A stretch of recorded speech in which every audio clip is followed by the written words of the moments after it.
নতুন ধরছি দাদা ভাই, একটা দাঁত ভাঙছি আরেকটা দাঁত ভাঙি নেই।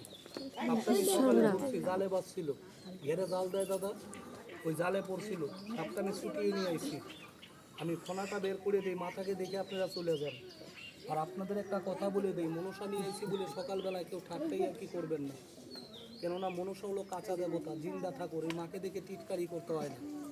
আপনি যত টাকার মালিক হন, এই মাকে দেখে এখন টিটকারি করবি, রাতের বেলায় তোর বাড়িতে সাপ আসলে তোর কলজে খাবে। ঠাকুরের মন্দির না করলে ওই মাঠে ঘাটে চলতে যেদিন সাপের ঘাড়ে পাড়া দিবি, বাপ ডাকলেও তোকে ছাড়বে না। সাপুরিয়ারাও তো সাপের হাতে মরে। আমি মাটাকে তোদের দেখিয়ে দিই, জয় শ্রী বৃন্দাবন, জয় কালী রাবণ, জয় মা মনসা। এই দাগের বাইরে সাপটা যাবে না।